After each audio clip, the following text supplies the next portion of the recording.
Boa tarde. Religião ou ciência? No programa de hoje nós vamos discutir o espiritismo. O diretor de TV, Augusto César Vanucci, que morreu recentemente, era considerado um médium desde jovem e nos contou como sempre tinha visões e muitas premonições. Nós conversamos também com o professor Clóvis Nunes, que há 20 anos estuda os fenômenos paranormais, e com o monge beneditino Dom Estevão Bittencourt, que explicou como a Igreja Católica vê o espiritismo.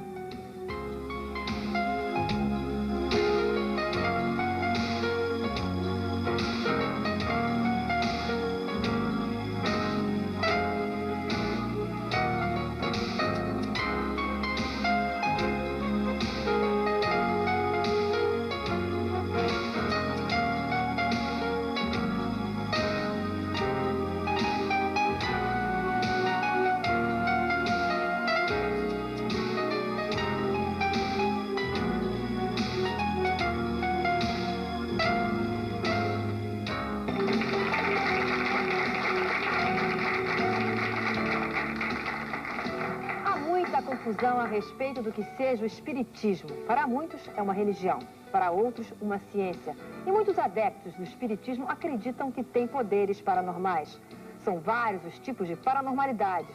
Uns dizem que falam com os mortos, outros que podem tocar fogo em objetos, prever o futuro ou teletransportar coisas. As pessoas envolvidas com o espiritismo acreditam que todos nós temos poderes paranormais. Para isso, basta exercitar. Existem até cursos de paranormalidade. No meio de tanta especulação sobre o assunto, grandes potências mundiais, como os Estados Unidos e Japão, estão gastando milhões de dólares em pesquisas sobre paranormalidade. Eles acreditam que um cérebro bem treinado pode ajudar até em guerras. A verdade é que muita gente busca o espiritismo em momentos de desespero, em busca de soluções para seus problemas. Nessa hora, entram em cena os gurus e falsos profetas. Há espaço também para o charlatanismo, um assunto que pode ser tratado, então, como ciência ou crendice fica no ar. E para falar sobre esse e outros assuntos, nós convidamos aqui hoje o diretor de TV, Augusto César Vanucci. Mineiro, de 56 anos, Vanucci já participou de várias experiências espirituais e é fã de Chico Xavier, tem uma obra enorme nesse sentido. Convidamos também Dom Estevão Bittencourt, monge beneditino, que vai explicar como a Igreja Católica vê o espiritismo. Convidamos Pai Alexandre, babalorixá desde 8 anos de idade. Pai Alexandre garante que acerta 96% das previsões que faz. Convidamos também o pesquisador Clóvis Nunes, que há 20 anos estuda os fenômenos paranormais, em especial a transcomunicação, e é membro da Sociedade Suíça de Parapsicologia e da Fundação Meta Science nos Estados Unidos. E a cantora Beth Carvalho, que está comemorando 25 anos de carreira com um show no Rio e viagens ao exterior. E agora eu queria a opinião de Dom Estevão Bittencourt. Dom Estevão, o senhor da religião católica, a questão da reencarnação, então, por favor. Eu seria o único aqui que dirá não à reencarnação. Isso por alguns motivos bastante sérios. A prova científica não convence. Aquilo que nós ouvimos do nosso amigo Clóvis, né, a mim não convenceu. Eu creio que a poucos convence porque é um tanto vago, né? A prova mais, talvez, palpitante de reencarnação seria a regressão em idade. A pessoa colocada em transe hipnótico e é obrigada, então, a falar sobre a sua vida pregressa e ela consegue, então, narrar um enredo que parece ser de uma reencarnação anterior a esta. Ora bem, isso já foi desvendado pela parapsicologia como sendo a associação de impressões colhidas no decorrer da própria vida presente e associadas como um romance, um enredo, para satisfazer a imposição do hipnotizador. Então, nenhuma regressão de idade convence. Um caso muito famoso foi de Brad Murphy, há alguns 20 anos atrás, né, que as notícias, os noticiários internacionais divulgaram. Pois isso foi desmascarado. Como é que foi esse caso, Dom Estevão? Esse caso era de uma senhora que foi submetida à hipnose por um banqueiro amador, né? Ele foi gravando o que ela dizia, fê-la regredir, né, até o útero materno. Quando estava nesse embalo, após umas tantas sessões de hipnose, né, fê-la regredir, dizia ele, até a encarnação pregressa. Então, ela nesse embalo de contar seu passado, né, começou a associar, né, ideias que pareciam ser de uma outra vida, com sotaque irlandês, folclore irlandês, era uma norte-americana, e indicava o lugar onde tinha nascido, na Irlanda, etc. O banqueiro ficou tão impressionado, após ter gravado isso tudo, que mandou investigar na Irlanda se de fato coincidiam os dados que ela apontava com a realidade de lá. E verificou que muita coisa coincidia. Mas foi publicado pela Paris Match e outras revistas, né, de modo que se acreditava ter descoberto a reencarnação cientificamente. Ora bem, um pastor protestante que morava na rua de Brad Murphy conhecia desde menina e pôde dizer, né, eu sei que essa menina namorava um rapaz, filho de uma senhora irlandesa. Essa moça ia muito à casa do rapaz, né, e ouvia a futura sogra dele, né, contando histórias da Irlanda, era irlandesa, com sotaque irlandês, né, com folclore irlandês. Né. Então ela deve ter bebido essas noções, né, arquivou-as, esqueceu-as. Nosso inconsciente é uma caixa na qual se guarda tudo aquilo que nós escolhemos, né, e finalmente, incitada pelo hipnotizador, né, ela pôs isso para fora, como sendo um enredo da sua própria vida. Quer dizer que então o senhor acha que tudo que as pessoas falam em termos de regressão seriam, então, conhecimentos que elas adquiriram durante a própria vida, certo, e não uma vida pregressa. Certo, né? Tudo se explica pelo que se capta na vida presente. E essa é a explicação que a religião católica também aceita. Essa é a explicação científica. Não fala assim, não. A explicação científica, né? Posso dizer, porque a parapsicologia, né, é uma investigação séria que analisa esses casos e que mostra que todos eles são combinações de impressões colhidas na vida presente. O Vanucci disse que a religião católica não aceita isso, não. É claro. O que a religião católica aceita, Dom Estevam? Claro que não. Não é isso? O que a religião católica aceita em termos de reencarnação? É contrária à reencarnação, né? Fala da ressurreição, né? Da reunião da alma e do corpo para uma vida gloriosa, não para voltar à Terra. Não para voltar à Terra. Não. Vanucci, você agora, você está falando que a religião católica... Eu gostaria de introduzir o pensamento primeiro, antes porque a gente tem aí provas, né, concretas, né? Estamos num tape aí do Clóvis, o Papa condecorando um homem responsável pelo congresso que vai acontecer aqui no Brasil de transcomunicação, justamente porque através das gravações que ele fez, a gente pode exibir o Papa colocando uma medalha, como é que se chama? Medalha de São Gregório. Quem é a pessoa? Frederic Tjungerson. Não quer dizer que ele aceite a reencarnação, nem as comunicações com além, não quer dizer. Mas então não devia condecorar o próprio rapaz lá, porque ele fala disso. O que houve, a gente vai mostrar o que houve. Mas eu gostaria de posicionar o seguinte, assim, a televisão presta um desserviço todas as vezes que ela enfoca o problema da espiritualidade. Vou esquecer reencarnação. A espiritualidade que envolve a reencarnação. Mas você acha que a gente está prestando um desserviço hoje? Não, porque está me permitindo falar isso. Não é? Ela presta um desserviço porque a ótica da televisão, da maioria dos programas que enfocam isso, eles enfocam de maneira sensacionalista. Eles gostariam que a gente entrasse aqui numa discussão muito acalorada, tão à moda da televisão, tão ruim, que é a televisão que se faz no Brasil hoje, com relação a esse tipo de pesquisa. Eu acho que aqui, nosso objetivo hoje aqui é trazer opiniões completamente diferentes para que sejam colocadas aqui para o público pensar, refletir. Mas se nós, o público pode refletir, mas se nós não situarmos além do que a televisão gosta de tirar das pessoas, nós teremos aqui um debate acalorado, tá entendendo? Em qual cada um vai expressar o seu sentimento, falar veementemente das suas convicções. Ou suas ideias, ou suas ideias, mas para que isso obtenha um resultado, quer dizer, filosoficamente, até a psicosfera desse programa, ela tem que ser clara, para que quando eu receber uma mensagem do pai Alexandre ali, e que ela for uma coisa que agrega ao meu sentimento, eu poder confessar isso. Você entendeu? Mas eu acho que todos nós podemos ter coisas em várias religiões que nos toquem. Então, vou sintetizar de novo. Eu acho que isso qualquer pessoa pode ter em relação Eu fiz vários programas que envolviam o problema da espiritualidade. E todos eles tiveram... Não conseguiram mudar uma pessoa na plateia. Isso é que eu quero dizer. E quando a gente faz uma coisa dessa, imbuídos esquecer religião, essa religião que de todos nós que não vai existir mais, vai acabar, porque o terceiro milênio bate a nossa porta, mudando tudo. Não significa a religião é uma coisa ruim, não, porque é o cristianismo que vai imperar. O cristianismo não tem sacerdote, o cristianismo não tem guru, o cristianismo não tem templo, está entendendo? Não adora estátua. O cristianismo, ou seja, o homem bom, não importa se ele crê em reencarnação ou não. Eu sou espírita.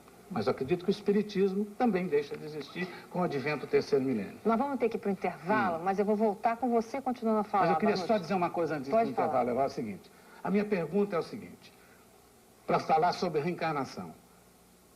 Se não existir a reencarnação, eu, aqui nesse instante, falando para milhares de telespectadores, não acredito em Deus. Não posso acreditar num Deus injusto que dá oportunidades diferenciadas para os seus filhos. Porque eu conheço uma pessoa doente, outra aleijada, que são brilhantes, são mais brilhantes do que qualquer pessoa que caminha. Eu não posso acreditar num Deus que deixa um filho que eu possa ter, que não consegue raciocinar, que não consegue existir, que não tem a possibilidade de progredir, não era fisicamente, não. Ele podia ser até todo paralítico, mas ele é doente também mental. Então esse Deus que dá esta oportunidade a todos nós aqui, podemos progredir, e não dá a uma criança, ele é um Deus injusto. Então não gostaria de falar sobre esse Deus, porque ele não é um bom pai. Bom, então depois nós voltamos aqui com essa colocação do Augusto César Vanucci e com Dom Estevão Bittencourt também. Daqui a pouquinho, aí você.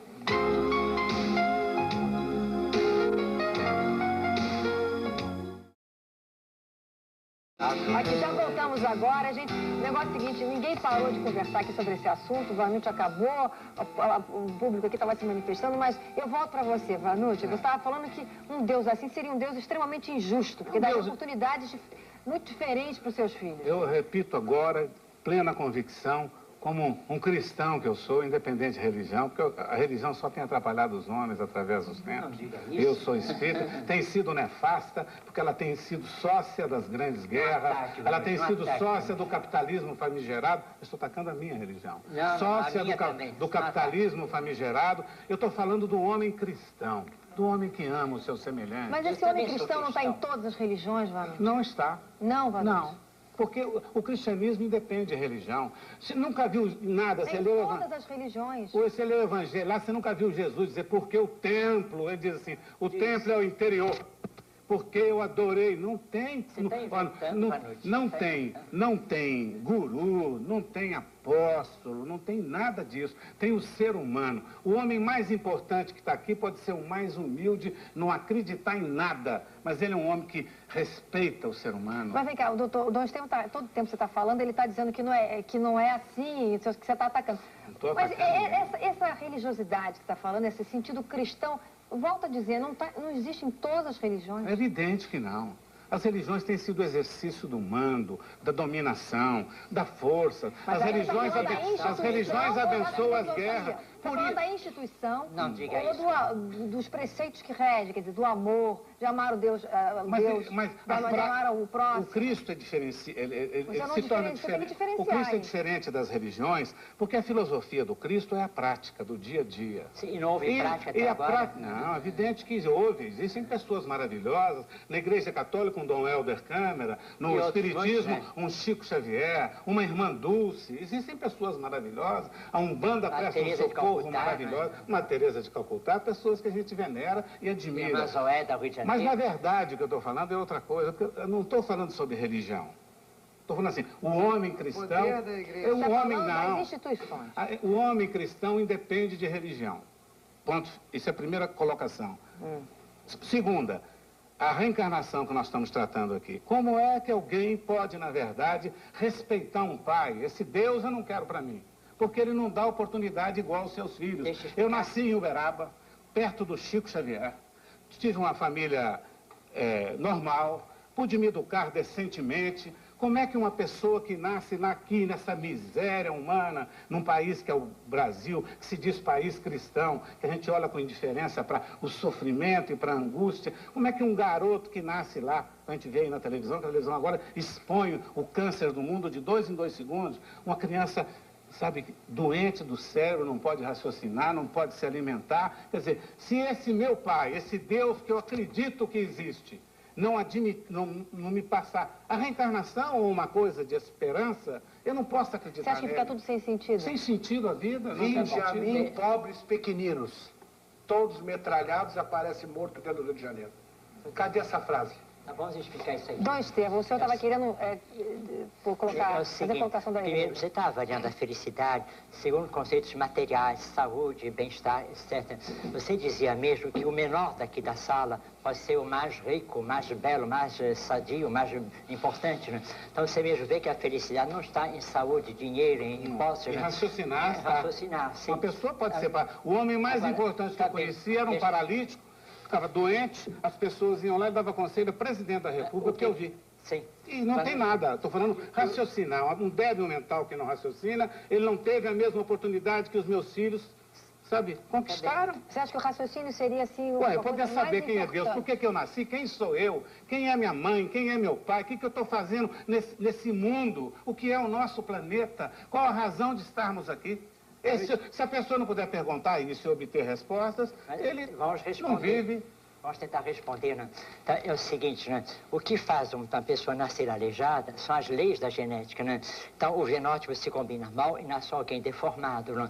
Deus é o autor da natureza. Deus não podia fazer uma natureza que não fosse falível. Tudo que é criado é falível. Tudo se pode falhar, né? Então, a natureza falha e produz um indivíduo que é aleijado. Isso porém não quer dizer que ele está condenado a ser desgraçado para sempre, né?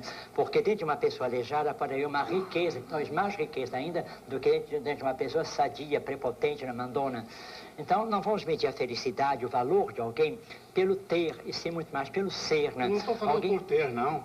Acho que essa saúde, inteligência... Poder usar a inteligência e compreender o todo. Ter inteligência usada bem. Tem que ser usada. Alguém é grande por aquilo que é. Isto é, uma pessoa honesta, digna, uma pessoa caridosa. Mas o doente, como é que ele vai ser isso aí? Ele pode edificar muita gente. Um doente pode fazer muito bem a muita gente. Um débil mental? Um débil mental está aquém do uso da razão, né? Uma pessoa que Então Deus não deu oportunidade a ele, que deu a mim. Mas será que essa pessoa, aí eu coloco uma outra coisa, será que essa pessoa que vem com esses problemas, né, com essas deficiências e trazendo tanto drama para os seus familiares, será que ela não está trazendo para aquela família um enriquecimento espiritual muito grande? É verdade, né? É possível que isso possa acontecer, mas do ponto de vista... Se você está falando do ponto de vista da justiça de um nascer diferente do outro... De Deus. Nós acreditamos que Deus é a perfeita bondade, que Deus é a perfeita harmonia, que Deus é tudo isso, quer dizer, na verdade ele não tem nada a ver com o mundo. Mesquinhamente, né?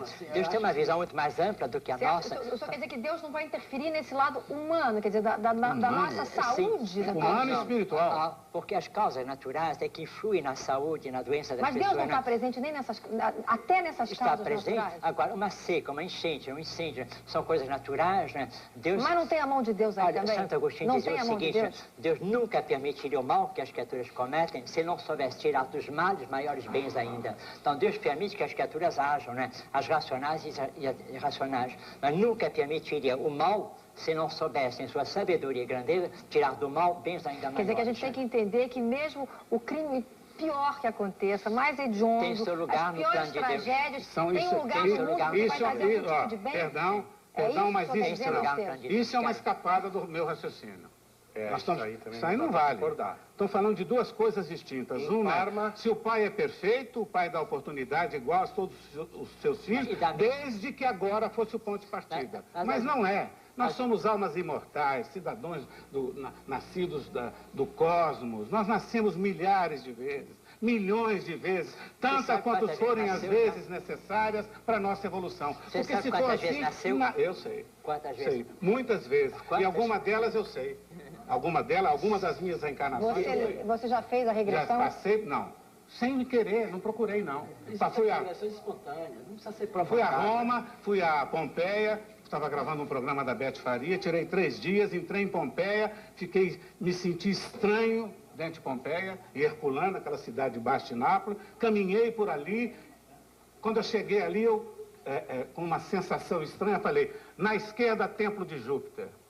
Sei lá o que é Templo de Júpiter. Fui lá, estava esquerda, Templo de Júpiter. Mais esquerda, a padaria. Eu falei, sei lá o que é padaria, mais à esquerda, a padaria. A sauna pobre, a sauna rica, o artista plástico da cidade, que está em pé, sabia de tudo que acontecia lá. Estudado pela parapsicologia como fenômeno já visto, né? Uma pessoa que lê uma descrição de uma cidade antiga, ou que vê um filme, ou que ouve uma conversa, né? Ela guarda essas impressões e depois, quando ela vai àquele lugar, ela recorda aquilo que ela ouviu, né?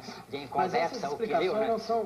Não são bem da parapsicologia, é de alguns parapsicólogos. Uma coisa é parapsicologia, outra coisa é interpretação parapsicológica. A gente não deve confundir, porque a parapsicologia ela não é nem crente, nem ateia, nem católica, nem espírita. Ela é uma ciência neutra que mostra os fatos. E cada um tira suas ilações. Nesse caso, por exemplo, do Vanucci, que entrou numa cidade e agiu ali como se já tivesse vivido lá. Qual é a explicação da parapsicologia? Que o impacto dele naquela cidade tenha recordado nele emoções já vividas e arquivadas no inconsciente pretérito. É muito menos absurdo admitir que isso é uma evidência reencarnatória do que não seja. Porque a gente quer jogar para o inconsciente uma porção de coisas como se ele fosse um mágico. Nada pode sair do inconsciente se um dia não entrou. Então a gente quer botar para fazer inconsciente, o esforço que muita gente faz do inconsciente é uma imagem mais ou menos assim. A gente faz um esforço para tirar de um quarto escuro um gato preto que lá não existe. E faz do inconsciente um depósito que tudo tem que sair de lá quando a gente não sabe nem como é que entrou. Agora, o grande problema da reencarnação, Márcia, é que todos nós, quando vamos falar desse assunto, evocamos a visão religiosa e a religião não tem competência para discutir isso. Então quem tem competência para discutir isso? A ciência, porque a religião hoje é uma lei da natureza. A religião, a reencarnação hoje é uma lei da natureza, estudada cientificamente por alguns indivíduos que têm toda uma estrutura de informação para sustentar essa hipótese como evidência científica. A reencarnação não deve ser somente encarada como um problema religioso. Aliás, as questões da natureza em si mesmo, a religião se arvorou a falar de morte, de céu, de inferno, de felicidade, como se isso está no Evangelho, mas o que o Cristo, o Vanucci quis dizer, o Cristo não pregou religião na Terra nenhuma, ele pregou religiosidade. Isso sim, não devemos confundir religião com religiosidade. Então a religiosidade é uma coisa nata na pessoa humana. A religião é a institucionalização dos princípios que dizem que foi Cristo que disse, e na realidade a gente vive na religião hoje, o disse-me diz que o Cristo disse, e cada um dizendo ao seu modo. Mas cada um tem o seu Cristo então, né, Clóvis? Sim, cada um tem sua forma de ver Cristo. Pois é, nós vamos ter que ir para o intervalo, mas nós voltamos depois, conversando mais sobre isso. Que ele foi o primeiro grande socialista. Já vem um Cristo social. Pois é, nós voltamos daqui a pouco. Eu e você.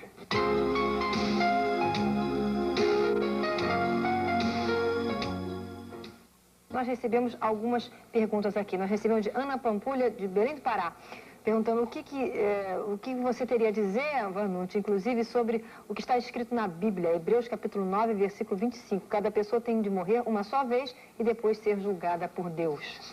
Eu acho que isso aí está errado. Por quê? Completamente errado. Porque isso faz errado. A Bíblia é cheia de erros. Tá bom, repleta então de erros. fica claro. Eu gostaria de ter o Evangelho aqui e poder citar alguns textos do Evangelho. Elas vão se contradizer, porque o próprio Jesus pergunta lá, quem você acha que é esse aí, Elias ou Moisés? Sim. Mas significa que Elias ou Moisés, né, poderia ser João Batista, né? Quem era João Batista? João Batista, interrogado sobre quem era, disse, Elias, não sou. Jesus João disse. capítulo 1, versículo 21. João capítulo 1, versículo 21, né? João Batista é interrogado e diz, não sou Elias. Então não digamos que João Interrogado por Batista é a quem e reencarnação de aonde? Elias.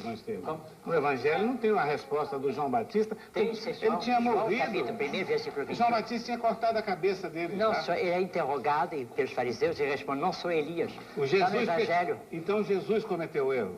Não, senhor. Porque Jesus pergunta, vocês acham que ele é Elias ou Moisés? Quem dizem os homens que eu sou? Então responde, um dizem que é Elias, que é Então João a pergunta Batista, de que é Jesus Jeremias, era um dos errada. profetas, né? Eu posso acrescentar um argumento nisso aí? Pode a Bíblia diz, e por eu vou exemplo... deixar mais uma aqui também no ar. Que Maria Concebida de Abadinha, Uberaba, Minas Gerais, diz, se existe reencarnação, porque os espíritos não denunciam aqueles que matam. Olha, eu gostaria de complementar a primeira. É outro programa, Eu né? gostaria de complementar a primeira. Quando se diz que cabe ao homem morrer uma vez, de certa forma, filosoficamente, a Bíblia é interpretada ao bel modo de cada convicção religiosa. Daí a polissemia das religiões. Você tem hoje mais de 1.300 religiões, segundo a Bíblia, e todas elas dizendo que estão corretas nas suas interpretações. Mas eu daria mais uma interpretação entre as tantas. Se a Bíblia dissesse que o espírito morre só uma vez e acabou, tudo bem, mas está dizendo que o homem morre só uma vez. Eu acredito que o homem é enterrado uma vez mesmo, porque o corpo do homem, ele nasce, cresce, entra em plenitude, entra em decadência e morre, que é uma lei da natureza. Mas o espírito... O espírito é um só, ele é eterno, ele nunca morre. O corpo se morre, tomba, é levado à sepultura, entra em putrefação e uma vez só. O espírito não volta para um corpo que morreu uma vez só. Cada religião amolda a Bíblia ao seu bel prazer. Essa é a verdade. Isso é uma coisa clara e límpida. Cada religião dá o seu toque na Bíblia. Então você veja, por isso eu estou menosprezando a minha religião. Por isso é que a gente diz assim, a palavra mata e o espírito vivifica. Por essa razão. Mas por que nós temos 5 Bíblias? Hebraica, a católica, protestante, a maometana, a nossa, o evangelho espírita, todos são diferentes. Todos têm certas situações que são diferentes. Nós usamos a Bíblia hebraica e a Bíblia grega, né? É uma só Bíblia. A Bíblia hebraica, o senhor pedia só nas tábuas da lei. Moisés é seu Deus. O Testamento e o Novo Testamento, né? Como é que uma só Bíblia? Bíblia. Vou cair aqui na questão de discutir na Bíblia. Bíblia. Acho que nós estamos falando sobre Bíblia. Olha, discutir Bíblia é uma coisa muito boba. Porque... E o público lá em casa não vai estar entendendo se todo mundo Mas falar. por que discutir Bíblia é uma coisa que importa tanto? Porque a Bíblia é um livro escrito em línguas mortas, que não se fala mais. Os tradutores traidores traduziram das suas variadas formas. Veio do hebraico, foi para o grego romano, latim, inglês, português. E cada um... O hebraico, aramaico, o sírio, o grego, se estuda isso. Martim Lutero achou argumentos contra o catolicismo, protestou, fez o protestantismo, e até hoje os protestantes acham que a Bíblia certa é como eles interpretam.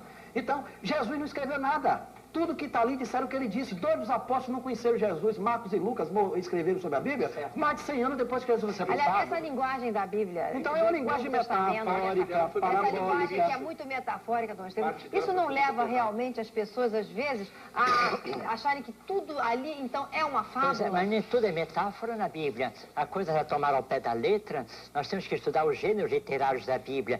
Ela é como a literatura moderna, onde há romance, onde há fábulas, onde há histórias, onde há crônicas. Então, o gênero literário é uma coisa humana. Então, os antigos tinham o seu gênero literário, né, que passaram para a Bíblia, e temos que interpretar a Bíblia de acordo com cada gênero literário que ela contém, né? Existe a profecia, o Apocalipse, existe o Evangelho, existem as epístolas. Então, cada gênero literário tem que ser entendido dentro das regras que o compõem. Mas pode convir que, então, isso dá margem a várias interpretações. Não, ao contrário, né? Claro não, é evidente você não que pode tem entender várias uma parábola como uma história real, né? A parábola é parábola, de antemão você sabe que não é história real. Uma história que não é parábola é história real, né? Então, de antemão, uma alegoria, não é uma parábola, não é uma história real. Então, quem estuda um pouco, jamais diria essas coisas que aqui estão sendo ditas. Desculpem, né? Certo, então vamos fazer uma coisa. Vamos entrar no assunto que a gente está saindo para a discussão da Bíblia. Tá. E a gente tinha que falar sobre o o Clóvis ia falar sobre provas concretas que a reencarnação é aceita pela ciência. Você estava indo por esse caminho, você ainda tem que falar de transcomunicação. A primeira coisa que eu gostaria de dar aqui é a noção de prova. A gente sempre evoca a palavra prova. Certo. Em ciência não existe esse vocabulário para sustentar qualquer hipótese. Em ciência, o que existe são evidências, porque há um axioma científico que diz o seguinte: nem tudo que é verdadeiro pode ser provado, nem tudo que é provado pode ser verdadeiro. Você pode provar com todas as letras que uma coisa é mentira. Então não é a verdade que constitui em si mesmo um elemento de prova, mas a evidência que você tira da verdade. Outra coisa, as pessoas não creem senão naquilo que não querem crer.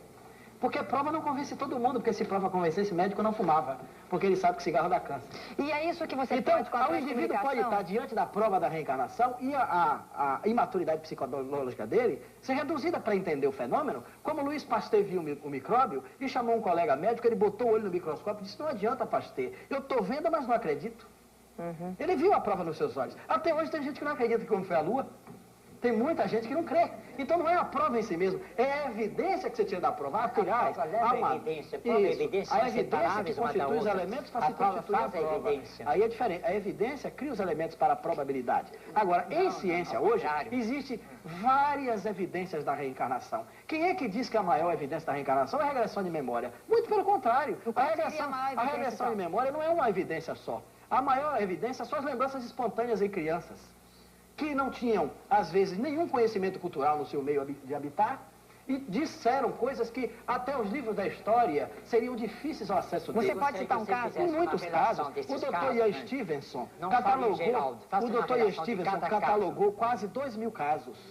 E o Dr. Remendras Banerjee, na Universidade de Jaipur da Índia, catalogou muito mais de 5 mil casos de lembranças espontâneas de vidas pregressas. O caso do Bajan Singh, que levou a criança a uma cidade em Trani, ele reconheceu as ruas, os amigos, entrou numa residência, vieram 2 senhoras, uma veio na frente e disse, quer dizer que você disse que você é o meu esposo? Ele disse, não, você é minha cunhada, a minha esposa é que está atrás de você.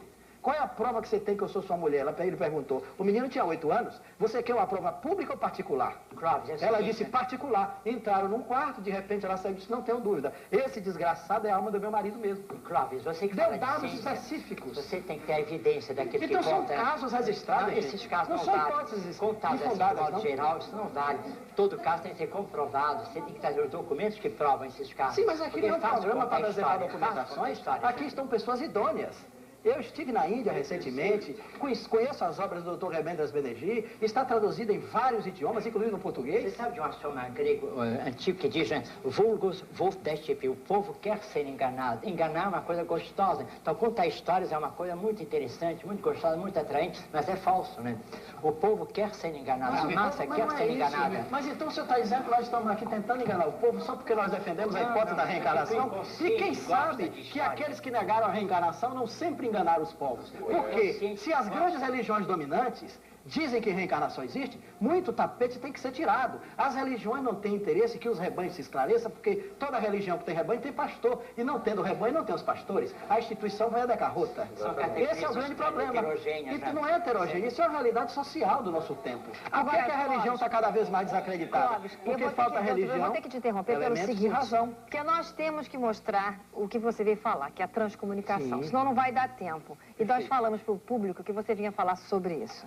A transcomunicação é hoje uma tecnologia desenvolvida na Europa que avança há 32 anos, enfrentando o rigor da análise séria dos mais renomados científicos nas diversas áreas do conhecimento humano, da informática, da eletrônica, da física, da química, gente das universidades, da engenharia elétrica, que possibilitam hoje a realidade de podermos falar com as pessoas a quem chamávamos mortos, ou as pessoas que tiveram seus corpos destruídos através de equipamentos tecnológicos. Isso é transcomunicação? Isso é transcomunicação. Então, a possibilidade de se entrar em contato com espíritos por um outro canal que não somente os médicos. Então nós vamos mostrar depois o vídeo que você trouxe pra gente, depois do intervalo nós vamos passar. Ok. Ok? Eu e você, daqui a pouquinho.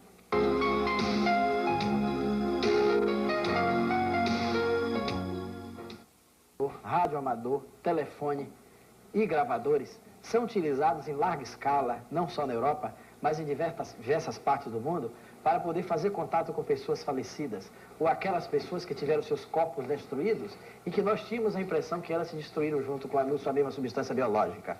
Esse assunto é tão hoje envolvente em toda a Europa que existe próximo de 20 mil pesquisadores, não só na Europa, mas na América do Norte e agora na América Latina, América do Sul, de uma forma generalizada, se envolvendo nessas pesquisas. Os resultados foram tão avultantes que eles fizeram o primeiro congresso internacional sobre o tema, com 830 participantes na Suíça, num período de 5 dias, onde de espírita lá só tínhamos nós, que fomos do Brasil, e mais 2 amigos. A maioria era cientista, gente de universidade, da eletrônica, da informática, não tinha ninguém espírita nem religioso, com exceção de um único padre francês, François Brin. Então lá houve uma proposta para o 2º Congresso SEI no Brasil, já que o Brasil tem uma vocação natural para isso, porque somos um país eminentemente mediúnico. Aqui é um país onde o espiritualismo é muito vasto, onde você tem uma quantidade muito significativa de médiuns e de produção literária na área mediúnica, como também de fenômenos. Agora, os equipamentos eletrônicos no Brasil não são conhecidos para esse canal de contato. Que tipo de equipamento? Às vezes me passa uma certa onipotência das pessoas e uma enorme insegurança ao mesmo tempo. Quer dizer, uma onipotência de não admitir que morreu, né? não admitir a morte, não aceitar.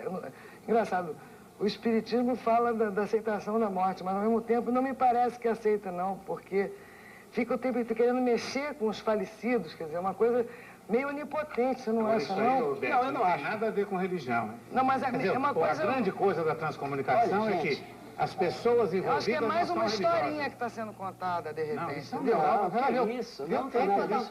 Olha, vamos botar o tape. Você tem uma ideia, hoje já existem grandes documentários, não só científicos, mas também com evidências até sociais, evidências generalizadas. Por exemplo, ali são imagens captadas por televisão de pessoas mortas. A mãe do pesquisador Klaus Schreiber A primeira imagem, ela quando vivendo sobre a Terra, ali num transvídeo, ela aparecendo depois de morta. A sua esposa, quando vivendo na Terra, na próxima imagem, uma transcomunicação captada na cidade de Arrey. Depois do falecimento? Alguns meses, anos, isso não tem uma data exata, né? É uma coisa que varia. Ali a atriz Romy Schneider, que vai se configurando lentamente o seu perfil de imagem, e ali a gente vê um padre da Igreja Católica, quando vivendo na Terra, e ali ele depois de morto. Ele não veio para dizer que não existia o mundo dos espíritos. Ali a Hannah Bushbeck, uma imagem já em movimento, porque as primeiras imagens eram mudas e fixas, agora com tecnologia desenvolvida já tem um pequeno movimento. Olha o movimento com o rosto, com os lábios, e os pesquisadores alemães que estudam o vocabulário para o movimento dos lábios para mudos, descobriram que ela fala a palavra Liebe, que quer dizer amor em alemão. A próxima imagem é uma imagem profundamente significante, porque é o descobridor do alumínio, um pesquisador francês, Henri Etienne de Sainte-Claire-Deville, que morreu em 1881. Essa é a imagem dele? A imagem dele. Quando ele viveu na Terra, não existia ainda as películas de cinema. Só existia de fotografia. Portanto, jamais ele poderia ter sido filmado na Terra sem se fosse uma realidade espiritual, ele mostrando-se por um equipamento tecnológico. Agora você tem que explicar melhor como é que é essa captação. Olha, a captação... Como é que tem corpo, né? Mas os espíritos não vivem descobertos, tem um outro corpo de outra natureza, que não é biológica. O que é que nós sabemos? Com muita semelhança. Com muita... Paulo de Tarso falava dos corpos celestes, os esoteristas aceitam o corpo astral, o corpo de glória dos protestantes, os espíritos aceitam o perispírito, os egípcios achavam falar de é muito parecido com uma fotografia. Pois é, né? Sim, os espíritos... Tem local, tem os espíritos, ao perderem a forma física, conservam a parecença no seu corpo espiritual. Mas flutua no ar, flutua no ar? Não, o espírito é a alma do homem que perdeu o corpo. Mas se tem corpo, então como é? Flutua no ar? Mas está numa dimensão que não é física. O senhor não pode imaginar o corpo espiritual com um corpo de matéria. Estevão, flutuam como os santos da Igreja Católica flutuam. Como Santo Antônio estava em dois lugares ao mesmo tempo. Como levitavam vários santos da Igreja Católica. É igual, não tem diferença nenhuma. Natural, não é nosso natural. Mas é isso, é igual. O problema se os santos da Igreja Católica não existiriam. Não, Shaquiles fazem isso também. Também fazem, o Espírito faz assim. Os santos que levitam. A levitação é uma coisa muito extraordinária. Mas acontece, natural, mas se existe uma, já não é suficiente. Se existe uma, já abriu precedente para outras existirem. Então, Estevão, que muita gente coloca assim, por que a religião católica não acredita, por exemplo, na mediunidade, no sentido de que desça um espírito e que fale, incorpore, se os santos apareciam em dois lugares ao mesmo tempo, se os santos, às vezes... Não, não apareceram. Isso é lenda, isso é história, quer dizer que... Não. A bilocação não existe. O Antônio, então, quando ele defendeu o pai dele lá, uma mentira da igreja, então? Sim, Deus pode ter permitido que a pessoa tenha visto, enquanto os santos vivem na revelação. Fala, Dom Estevão. Ele não respondeu. É o seguinte, né? A bilocação de Santo Antônio é impossível metafisicamente. Você não pode estar aqui e na rua ao mesmo tempo, né? Então, Deus pode permitir que alguém na rua veja mentalmente, em sua mente, né, a imagem do santo, mas o santo não se transpõe para lá, né? E os milagres, Dom Estevão? Os milagres são outra coisa. Os milagres não tem nada com o espiritismo, né? O milagre é a transformação de água em vinho, é a ressurreição. Mas não são fenômenos também, se a gente for analisar, se tirasse a religiosidade dos milagres e olhar como fenômenos, não seriam fenômenos fantásticos? Fantástico, mas a parapsicologia hoje compreende a alma humana como alguma coisa muito poderosa. O inconsciente humano, movido pela sugestão, é capaz de mostrar coisas que a gente não imaginaria. Então, não são milagres. O que outrora se chamava milagre... Ninguém está falando de milagre. É terrível isso. Nós estamos discutindo uma coisa que não existe. Milagre existe, mas não é a Deus. Nós estamos perdendo tempo com uma coisa que não devia ser motivo da nossa conversa. Então, Estevão... Peraí, a coisa do inconsciente... Coisa que eu também penso dessa forma. Está perfeito o inconsciente, mas nós vamos discutir milagre. Nós todos aqui já superamos a fase do milagre. Eu não superei, não. Eu não superei. Olha aqui, eu creio em milagres, né? Mas eu também creio em milagres. Mas não nesses 3x2 que os jornais anunciam, não. Não. Milagre é uma coisa rara, difícil. Nós estamos caminhando por uma esquina que tira a importância da nossa reunião. Esse momento, que é um momento precioso na televisão. Só isso. Estou falando aí exatamente. E ninguém está se dando conta disso. O acontecimento da transcomunicação, segundo uma pessoa que eu tenho o maior respeito, que é o Francisco Cândido Xavier, que gravou até um tape pra gente aqui. Pode botar o tape do Chico Xavier agora. Roda o tape do Chico Xavier. E que ele é um mentor espiritual, porque ele está pro cristianismo, pro espiritismo, como a irmã Dulce está para a igreja católica. Uma pessoa respeitável. Depois do dia... Olha o tape do Chico Xavier. Eu tinha 80 anos, começou a depassagem do meu corpo físico, Mas isso é muito natural em qualquer pessoa, especialmente na pessoa idosa. É uma crucificação gradual de que eu necessito para não ficar envergonhado no além, quando eu chegar à convivência dos nossos irmãos já desencarnados.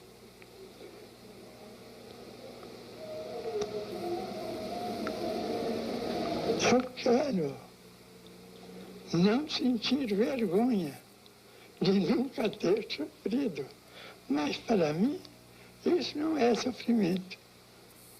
Ele diz uma coisa por demais emocionante, que me toca o coração, quando ele disse assim: eu sou como uma pessoa exilada. Isso que eu queria que tocasse. Eu sou como uma pessoa exilada. Eu fui exilado. O senhor pode ser ficção, para mim é amor, é cristão. É cristão também. Eu sou uma pessoa exilada que estava esperando os meus amigos. Os meus amigos chegaram. Os amigos é a transcomunicação, que não tem nada a ver com a religião dele. E agora eu já posso partir em paz.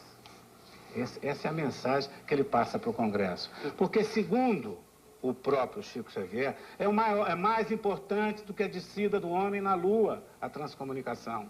Muda o conceito de religião, muda o raciocínio das pessoas. Nós vamos saber que nós temos que nos preparar. A morte não existe, que isso é uma passagem. É por isso que vai ser cristão, essa é cristão. Ser cristão. Então o objetivo desse congresso, esclarecer, né? Passar para as pessoas o terceiro milênio, que é um mundo novo. Nós vamos ter que ir para o intervalo. A Beth está colocando uma outra questão que depois, a gente conversa aqui depois no intervalo, a questão da aparelhagem. Mas não tem aparelhagem? Nenhuma, é a mais simples possível.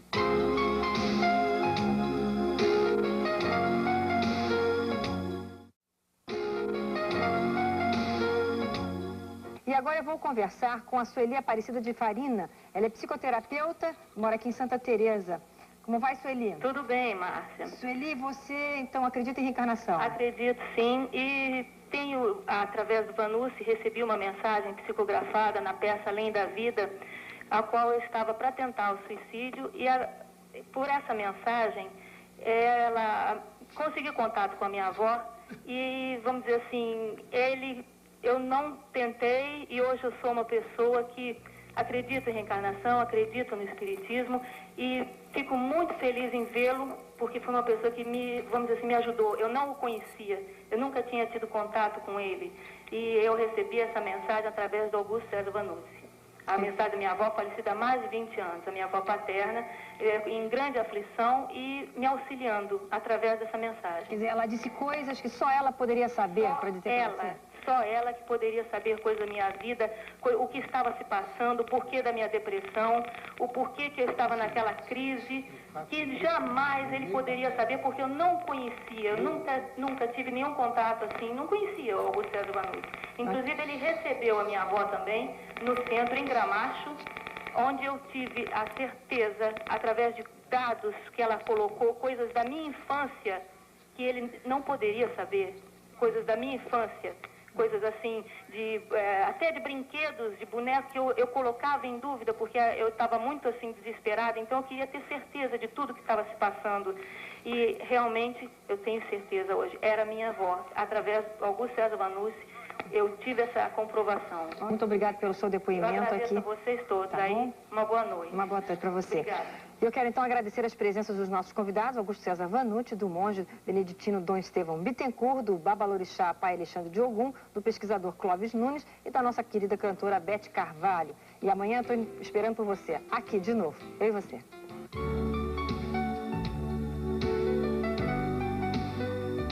Rede Manchete, Canal 9, São Paulo.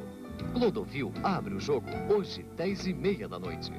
Assista agora São Paulo em Manchete. Fique com a gente.